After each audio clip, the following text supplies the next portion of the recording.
66장 7절에서 14절 말씀입니다. 이사야서 66장 7절에서 14절, 제가 먼저 7절 읽고 교독해서 읽도록 하겠습니다. 시온은 진통을 하기 전에 해산하며 고통을 당하기 전에 남아를 낳았으니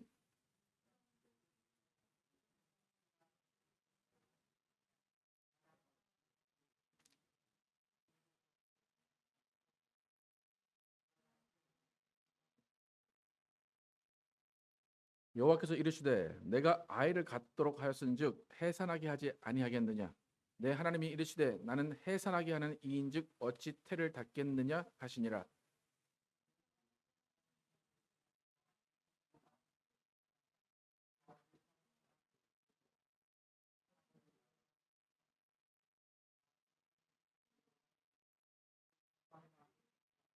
너희가 젖을 빠는 것 같이 그 위로하는 품에서 만족하겠고 젖을 넉넉히 빤 것 같이 그 영광의 풍성함으로 말미암아 즐거워하리라.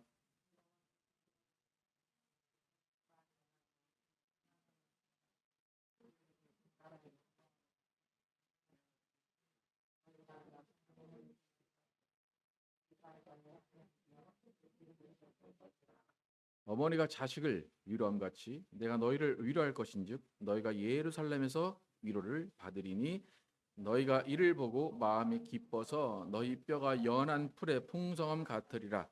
여호와의 손은 그의 종들에게 나타나겠고 그의 진노는 그의 원수에게 더하리라. 아멘. 내 예수님의 기쁨이 또 우리 안에라는 제목으로 오늘 나누겠습니다. 오늘 대강절 세 번째 주일입니다.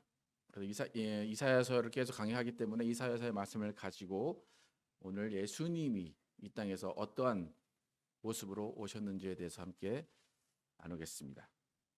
이제 오늘 이사야서 몇 장입니까? 이사야서 몇 장까지 있습니까? 오늘 마지막 장입니다. 마지막 장 시작됐습니다. 그래서 이사야서 강의 마지막 장인데 대강절이 이제 겹쳐서 예수님의 그 오심과 어떠한 연결이 되는지 계속해서 나누고 있습니다. 이사야서 40장 이후부터 우리가 살펴봤는데 이사야서 40장 이후의 내용은 뭐냐면 하나님께서 이스라엘 백성을 회복시키겠다는 내용입니다. 그러니까 이사야서 40장 이후의 내용은 아직 이루어지지 않은 내용을 예언하시는 겁니다. 그러니까 너희가 지금까지 나를 배반했고 나를 배신했기 때문에 너희는 바벨론 포로로 잡혀갈 거야. 그래서 70년 동안 너희는 고생을 할 거야. 그게 이미 선포된 상황입니다. 그런데 그게 바벨론 포로 70년이 되기도 전에 하나님은 회복을 선포하시고 그 모든 것들을 용서하시겠다라고 선포하신 내용이 이사야서 40장 이후의 내용입니다. 그러니까 바벨론 포로의 70년은 죄의 대가입니다. 그러니까 성경에서의 죄의 대가는 반드시 치러져야 됩니다. 죄를 지었는데 그냥 용서해 준 것은 절대 없습니다. 죄는 반드시 대가를 치러야 됩니다. 하지만 그 죄를 용서하시는 하나님의 은혜는 죄의 대가를 치른 다음에 그 은혜와 용서가 이루어집니다. 그러니까 죄의 대가를 혹독히 70년을 치르고 난 후에 이제 이스라엘은 회복을 경험하게 됩니다. 근데 위로한다, 회복을 준다라는 것은 제3자로부터 우리에게 주어지는 겁니다. 밖으로부터 나에게 오는 것이 위로이고 회복입니다. 그러면 내가 위로와 회복을 받았다면 내 안에서 일어나는 현상은 뭐냐면 기쁨입니다. 위로하겠다, 너를 회복시키겠다 한다면 내가 그 위로와 회복을 받은 다음에는 나는 기뻐하는 겁니다. 여러분, 우리가 기뻐할 때 어느 때 가장 기뻐할 것 같습니까? 우리가 기뻐할 때는 내가 원하고 바랬던 것, 기다렸던 것이 이루어질 때가 가장 기쁩니다. 그러니까 원하지 않았던 것, 우연히 이루어지는 것을 당해도 기쁘긴 합니다. 하지만 내가 원하고 바라고 기다렸던 것이 이루어지는 것만큼은 기쁘지 않습니다. 그럼 이스라엘 바벨론 70년 살면서 가장 기다리고 바랬던 것은 자신들이 살고 있던 땅 예루살렘 시온으로 돌아가는 겁니다. 여러분 뭐 70년 이상 누구를 기다렸거나 어딜 돌아가는 거를 기다려 보신 적 있으십니까? 아직 70이 안 된 분들이 대부분이죠, 그죠? 네. 70년 동안 그것을 기다렸다가 그것이 이루어진다. 얼마나 기쁠까 여러분 상상을 해 보시기 바랍니다. 그런데 우리가 어떤 기쁨을 상상할 때 상상을 합니다. 하지만 그 기쁨을 실제로 맛보지 않으면 그 기쁨이 어떤지 우리는 실감을 할 수가 없습니다. 무슨 말인가 하면 다른 사람이 기뻐하는 그 기쁨 우리는 알 수 있다라고 하지만 알지 못합니다. 슬픔도 마찬가지입니다. 우리가 장례식장에 가서 이제 위로하면서 얼마나 슬프십니까? 저도 그 마음을 압니다라고 얘기를 하지만 그 위로를 받는 사람은 너는 내 슬픔을 몰라라고 이야기할 겁니다. 기쁨도 마찬가지입니다. 기쁨은 내가 경험한 것, 내가 닥쳐봐야 그 기쁨이 어떤 기쁨인지를 알 수가 있습니다. 그러니까 이스라엘에게도 하나님이 지금 너희가 기뻐할 거야 그렇게 쭉 말씀하시는데 이스라엘은 그 실감을 하지 못할 겁니다. 왜냐하면 지금 어렵기 때문에, 지금 고통을 당하고 있기 때문에, 70년간의 포로 생활에 있기 때문에 그 기쁨이 어느 정도인지를 모를 겁니다. 그러니까 하나님은 이스라엘의 기쁨이 어느 정도인지를 모르니까 예를 들어주세요. 오늘 예를 들어주시는데 어떤 예를 들어주시냐면 산모, 진통을 하고 아이를 낳는 산모에 대한 예를 들어주십니다. 그러니까 그 기쁨이 사실 애를 낳아보지 않은 사람은 모를 겁니다. 그죠? 애를 낳은 그 어머니들이 남편한테 하는 말이 뭡니까? 네가 애 낳는 고통을 알아? 그거죠. 예. 남자들은 도저히 알 수 없는 고통이 그 산모의 고통입니다. 그리고 그 고통 후에 오는 기쁨, 그 기쁨도 산모만이 알 수 있는 기쁨일 겁니다. 오늘 하나님께서 이스라엘에게 말씀하신 그 기쁨의 형식, 기쁨의 종류는 산모가 알고 있는 기쁨이라고 합니다. 오늘 7절, 8절 한번 읽어보겠습니다. 본문 7절, 8절 시작. 시온은 진통을 하기 전에 해산하며 고통을 당하기 전에 나말을 낳았으니 이러한 일을 들을 자가 누구이며 이러한 일을 본 자가 누구이냐. 나라가 어찌 하루에 생기겠으며 민족이 어찌 한순간에 태어나겠느냐. 그러나 시온은 진통하는 즉시 그 아들을 순산하였도다. 하나님이 지금 기쁨에 대해서 말씀하시는데 이 기쁨은 산모만 아는 기쁨입니다. 여러분 아이가 집안에 태어난다 그럼 다 기뻐요, 그죠? 근데 누가 가장 기쁠 것 같습니까? 아빠가 가장 기쁠 것 같습니까? 그 아이를 직접 낳은 산모가 기쁠 것 같습니까? 누구의 기쁨이 가장 클 것 같습니까? 엄마겠죠?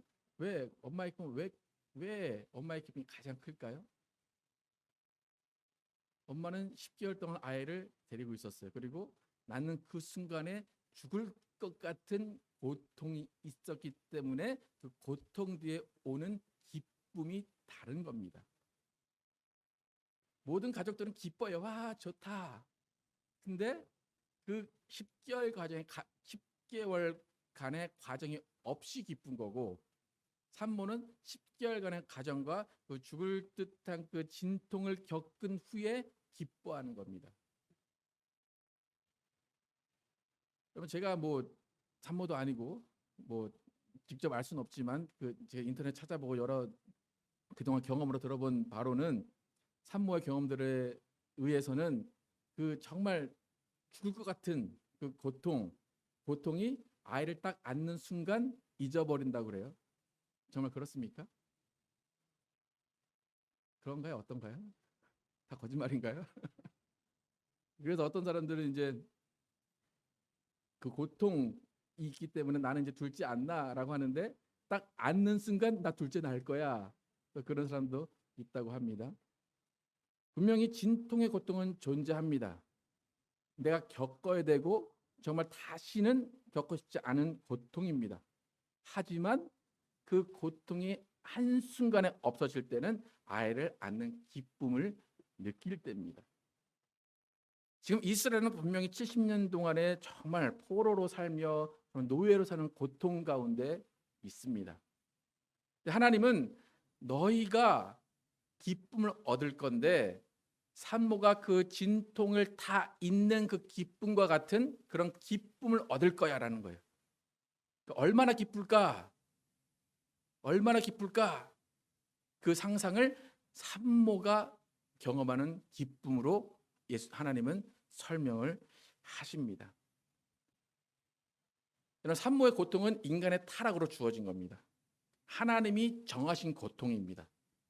근데 하나님께서는 회복과 위로를 어떻게 하시느냐? 하나님이 명하신 고통 자체를 기억하지 않게 하시겠다는 겁니다. 그게 위로이고 그게 회복이고 기쁨입니다. 그러니까 죽을 것 같은 고통이 생각나지 않는 기쁨, 그것이 하나님이 원하시는 기쁨입니다. 근데 이렇게 고통 뒤에 찾아오는 기쁨, 고통을 잊게 만드는 기쁨도 기쁨이다. 그런데 여러분, 만약에 아이를 낳는데 아이의 고통이 없이 난다, 그럼 더 기쁘겠습니까? 어떨 것 같습니까, 여러분? 진통이 있은 다음에 그 기쁨을 느끼면서 아이를 낳는 게 좋을 것 같습니까? 아니면 아예 고통 없이 그냥 쑥 낳는 게 기쁠 것 같습니까? 어떻습니까? 예? 어떤 기쁨이 더 클 것 같습니까?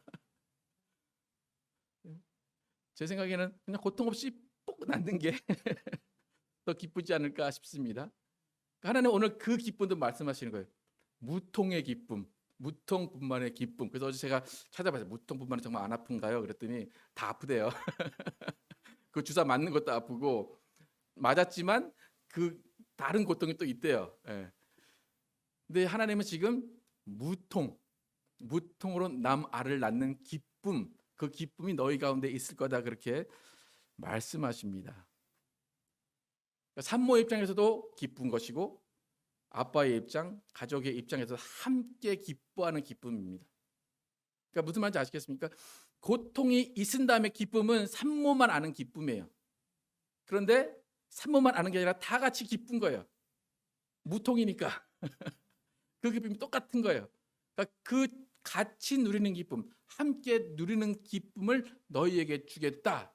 그것이 하나님이 오늘 우리에게 말씀하시는, 이스라엘에게 말씀하시는 기쁨입니다. 여러분, 출산의 기쁨이라는 것은 한 사람, 두 사람의 기쁨이 아니라 온 가족의 기쁨입니다. 만약에 어떤 한 아이가 태어났다. 그런데 아빠가 그 아이를 기뻐하지 않아요. 뭔가 문제가 있죠? 뭔가 비하인드 스토리가 있죠. 유전자 검사 바로 하자 뭐 그런다든가. 예. 다 기뻐해야 되는데 누군가 기뻐하지 않는다. 그거는 뭔가 문제가 있습니다. 또 오늘 이사야 본문에서 하나님은 너희가 이런 기쁨을 얻을 거야 할 때 무통, 정말 고통 없이 남아를 순산하는 그 기쁨을 누린다라고 했는데, 이 아들, 이 아들은 누굴 것 같습니까? 이 아들은 누구를 예언할 것 같습니까? 예수님이 계시겠죠? 예. 그럼 예수님이 이 땅에 왔으면 다 기뻐해야 된다는 거죠. 예루살렘이 아이를 낳았으니까 다 기뻐해야 된다. 너희는 그 기쁨, 슬퍼하는 자까지 기뻐한다 그랬어요. 그러니까 예수님의 나심이 우리에게 기쁨이 됩니다. 그래서 아들을 순산한 예루살렘, 그 예루살렘 모두가 함께 다 같이 기뻐하라고 오늘 10절에서 말합니다. 10절 함께 읽어보겠습니다. 시작. 예루살렘을 사랑하는 자들이여, 다 그 성읍과 함께 기뻐하라. 다 그 성읍과 함께 즐거워하라. 그 성을 위하여 슬퍼하는 자들이여, 다 그 성의 기쁨으로 말미암아 그 성과 함께 기뻐하라. 예. 아이를 낳는 그 기쁨은 산모만 기뻐하는 것이 아니라 다 기뻐하라. 왜요? 무통이니까 다 기뻐하라. 그런데 실제로 이 예언대로 예수님이 시온에서, 예루살렘에서 탄생하실 때에 이스라엘 사람들이 함께 기뻐하지 못했습니다. 어느 누군가는 그 기쁨의 순간이 오히려 예수를 죽이려는 순간으로 삼은 사람이 있습니다. 예수님의 탄생, 그 탄생에 있어서 기뻐하지 못한 대표적인 인물은 헤롯 왕입니다.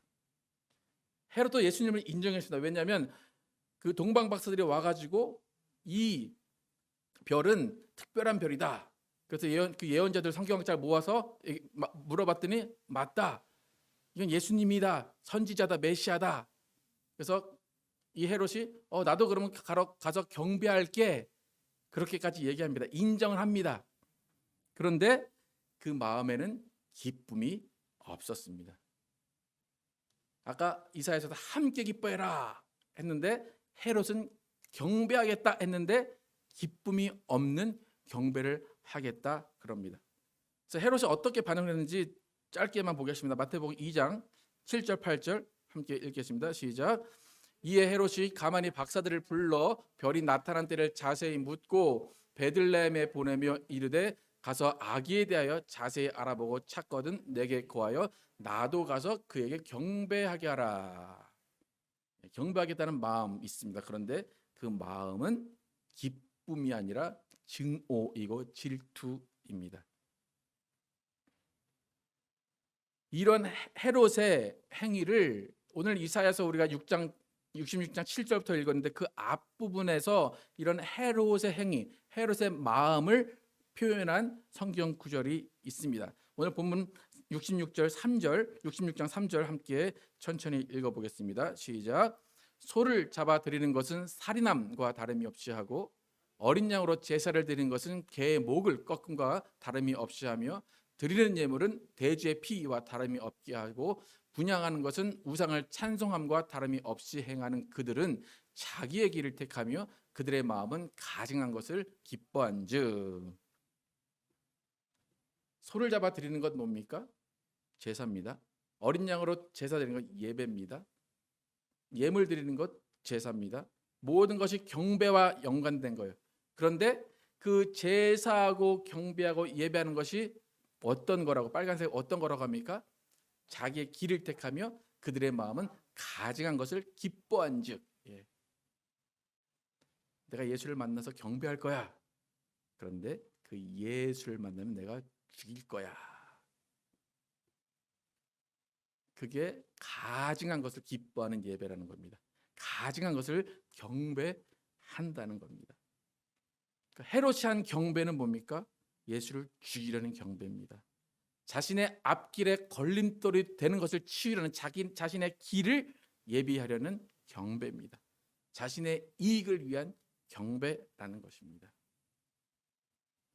여러분 마음 가운데도 기쁨이 있는데 그 기쁨이 하나님을 경배하고 예수님을 경배하는 기쁨인가, 아니면 나 자신을 위한 내 길을 예비하기 위한 기쁨인가 다시 한번 돌아봐야 됩니다.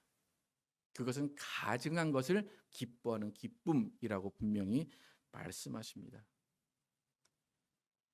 시온이 고통 없이, 예루살렘이 고통 없이 나마를 낳는 그 기쁨 앞에서 나는 내 길을 찾고 있는 그런 한심한 사람이 되어서는 안 됩니다. 예루살렘 전체가 기뻐하는 그 기쁨으로 기뻐할 때 그 모든 공동체 예루살렘은 하나가 되는 겁니다. 여러분 우리 삶에 기쁜 일들이 많이 있습니다. 여러분 삶에서 기쁠 때 항상 예수님이 같이 계십니까? 예수님이 함께 있어서 기쁘십니까? 아니면 여러분의 일이 잘 돼서 기쁘십니까? 어떻습니까? 우리의 기쁨은 예수님이 함께 하셔서 기쁨으로 가득 차야 됩니다. 이제 얼마 전에 제가 이제 유튜브에서 천주교 신부님이 하시는 강의를 듣게 됐습니다. 그런데 가톨릭 신자들 대상으로 이렇게 그 교회 부흥회처럼 그렇게 하시는 강연이었는데 기쁨에 대해서, 행복에 대해서 쭉 설명을 하시더라고요. 그러면서 그분께서 이제 가톨릭 신부니까 기독교 신자들과 가톨릭 신자들에게 비교하면서 말씀하시는 게 있었어요. 근데 이제 제가 들을 때는 이분이 기독교를 잘 아는가라는 좀 의심이 들 정도인데, 뭐냐면 어떻게 예를 드시냐면 가톨릭 신부들 앞에서 여러분 보십시오. 저렇게 기독교인들 저렇게 기쁘게 신앙생활하지 않습니까? 얼마나 기쁘면 저렇게 박수 치면서 막 일어나서 춤추며 찬양을 하겠습니까? 근데 우리 가톨릭 신자들 뭐 하십니까? 위에 머리에 천 뒤집어 쓰고 앉아가지고 고개 숙이면서 찬양하는 그게 기쁨의 찬양입니까? 이제 그렇게 이야기를 해요. 그리고 또 하나 예를 드는 게 뭐냐면 주일에 교회 가보십시오. 총천연색으로 패션쇼를 합니다. 근데 카톨릭 우리 신자들 왜 맨날 검죽죽한 옷만 입고 그렇게 앉아 있습니까? 그렇게 얘기를 해요. 이 신부님이 좀 기독교를 잘 아는 것 같습니까? 어떻습니까, 여러분?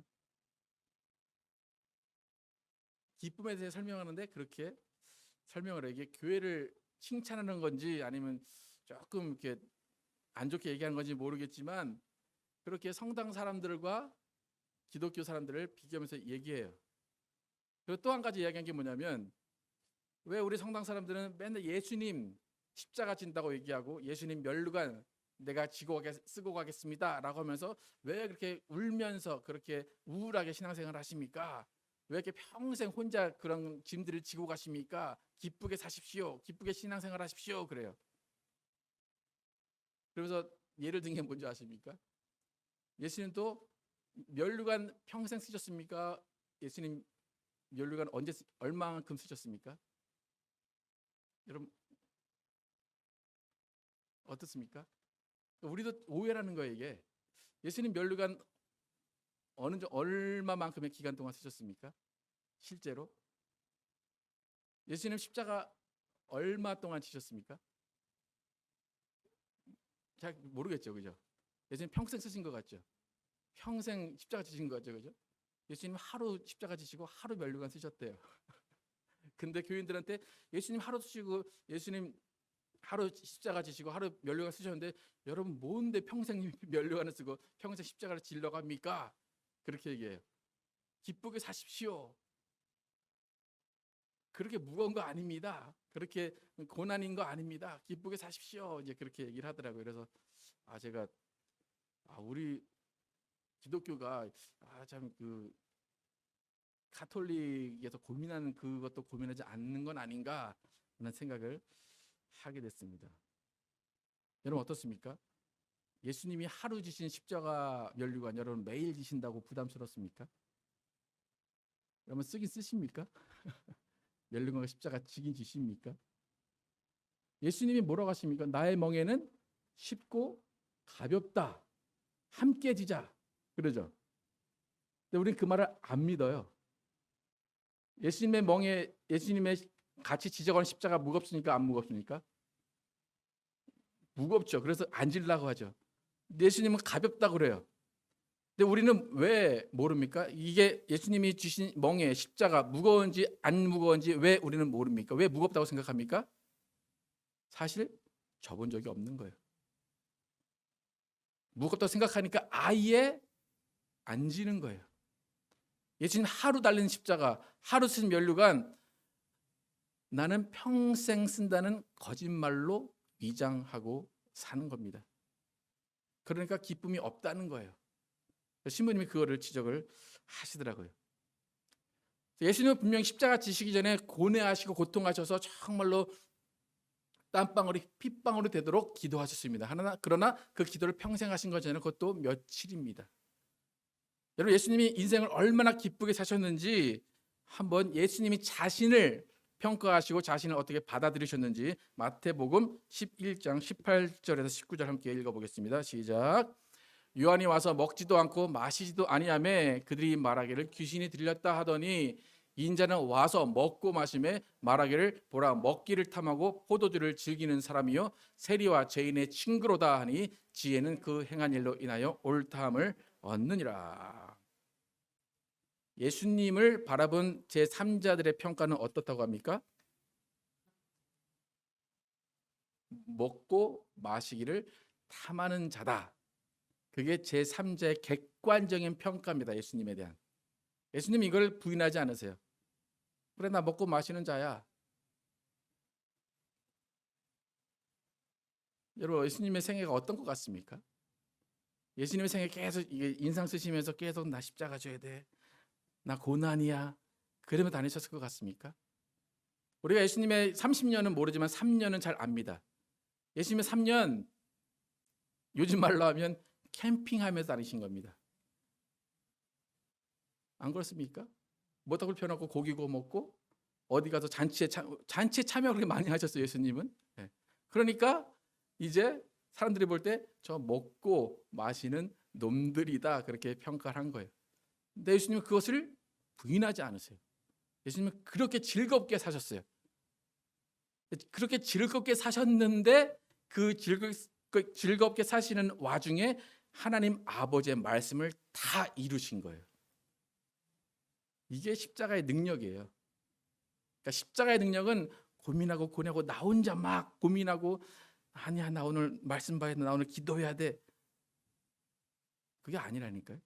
먹고 마시며 즐기면서 십자가를 질 수 있는 능력이 참된 기쁨의 능력입니다.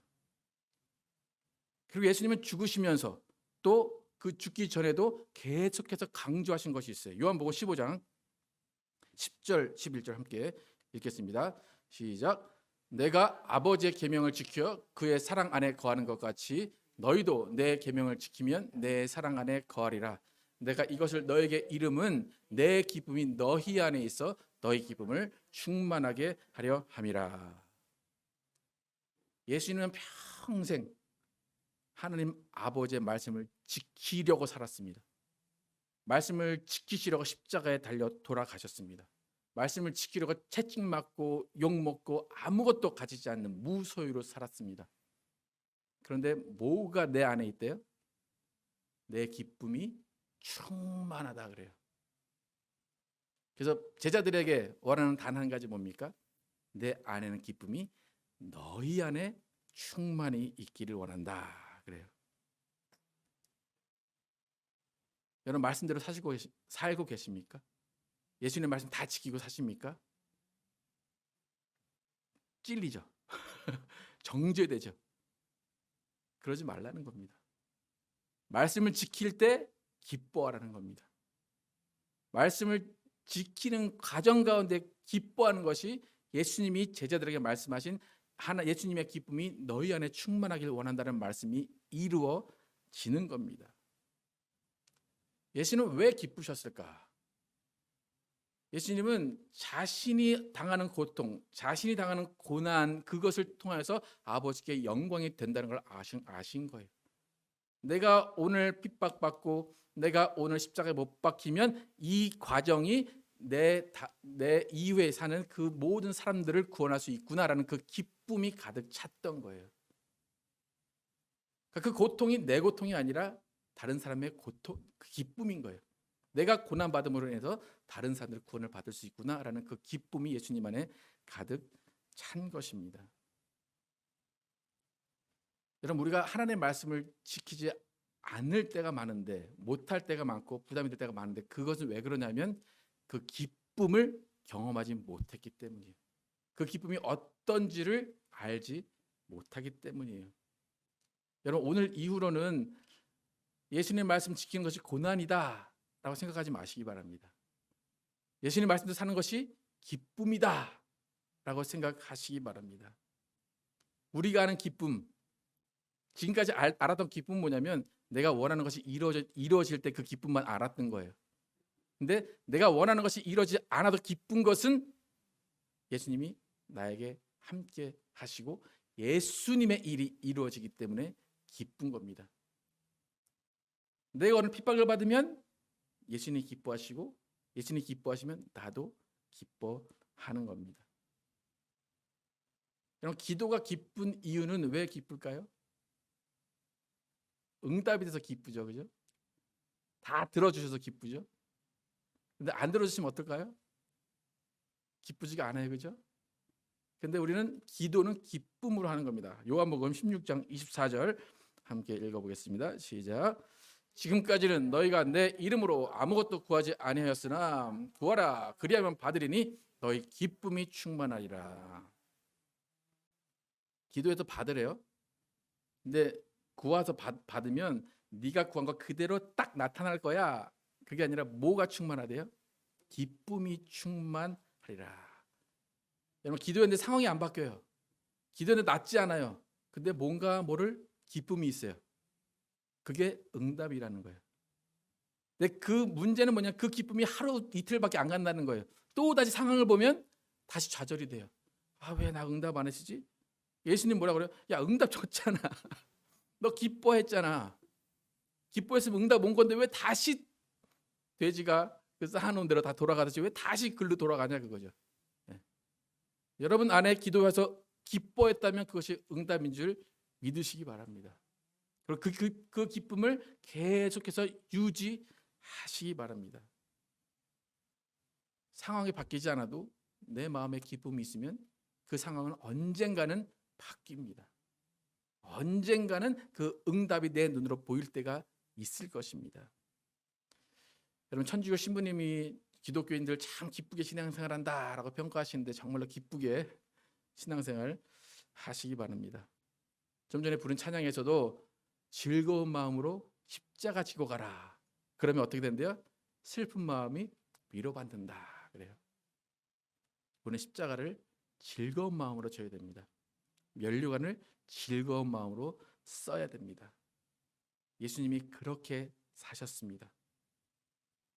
예수님과 상관없이 끼리끼리 모여서 그냥 뭐 교제하고 뭐 먹고 그런 게 아니라 예수님을 위한, 예수님의 생애를 전하기 위한 모임으로 함께 기뻐하라 그러는 겁니다.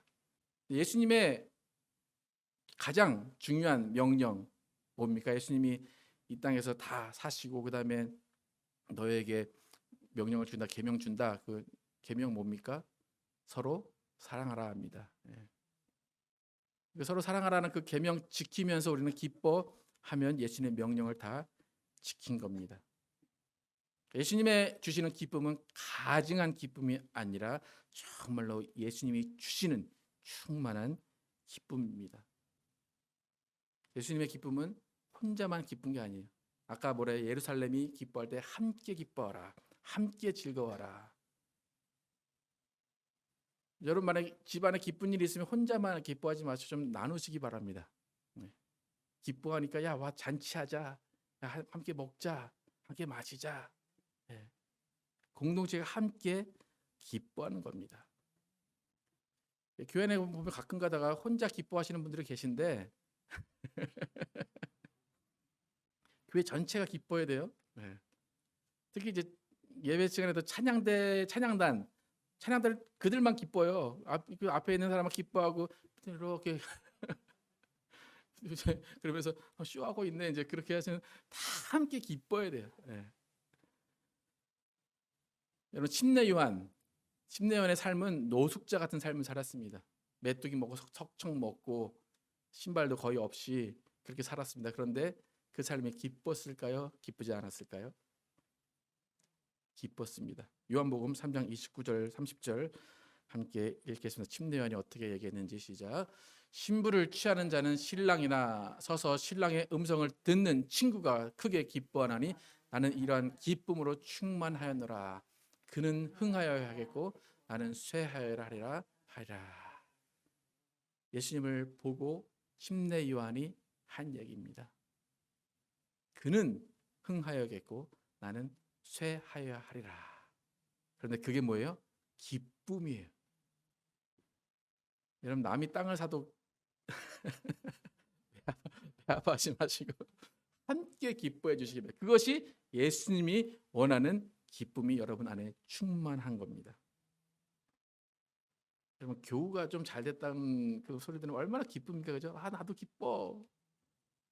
앞에선 기뻐하는데 집에 가서 여보 쟤는 저렇게 됐대. 여러분 정말 진심으로 함께 기뻐하시기 바랍니다. 그래서 예수님이 이 땅에 오셔서 기쁨을 우리에게 주신 것입니다. 그래서 예수님이 주신 기쁨으로 여러분 충만하시기 바랍니다. 정말로 기뻐하는 그 기쁨이 공동체 내 넘치고 정말 가증한 기쁨, 내가 원하는 기쁨이 아니라 예수님이 주시는 기쁨으로 함께 즐거워하는 여러분과 제가 되기를 예수의 이름으로 축복합니다.